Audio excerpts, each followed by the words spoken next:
وذكر فإن الذكرى تنفع المؤمنين.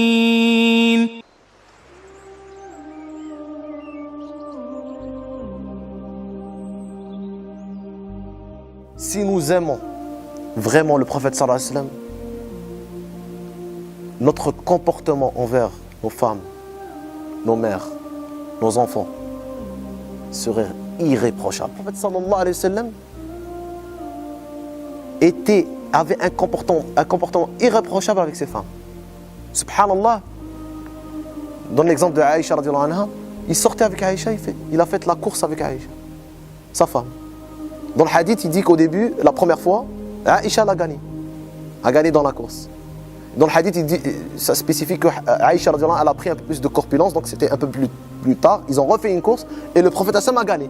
Il lui a dit, un temps, chacun son tour. Une fois c'est toi, une fois c'est moi. Le prophète alayhi salam, lorsque sa femme buvait dans un côté d'un verre, il buvait du même côté. Le prophète alayhi salam, il s'amusait avec les enfants. Si on peut voir comment il jouait avec Al-Hassan ou Hussein. Le prophète alayhi salam donnait de l'importance aux enfants, aux jeunes. Il y a plusieurs hadiths où il parle à des jeunes. Il leur parle, donne de l'importance, etc. Le prophète alayhi salam nous a demandé de prendre soin de nos femmes. Pourquoi je parle de ça? Parce qu'aujourd'hui, wallah, c'est incroyable le nombre de divorces. Incroyable. Je comprends pas. Des fois, une semaine, divorce. Un mois, divorce. Un an, divorce. 2 ans, divorce. Incroyable. Autour de moi, c'est que des divorces. Ça, c'est pas normal. Il y a un problème quelque part.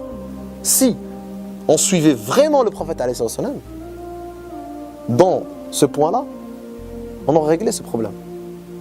Et ceux qui disent, je parle aux frères qui disent, j'ai pas le temps pour ma femme, pour mes enfants, je travaille, après je dois aller à la mosquée, je dois faire da'wa, je dois faire, je sais pas moi, peu importe, je dois prier toujours à la mosquée, etc. Bien sûr, je dois prier à la mosquée. Ils donnent l'excuse du temps. Subhanallah. Le prophète sallallahu alayhi wa sallam était un chef d'État. Le prophète alayhi salam était un père de famille. Le prophète alayhi salam était une référence religieuse. C'est lui qui avait la révélation. C'était lui le Coran. Donc tout le monde venait lui demander. Le prophète alayhi salam était un mujahid.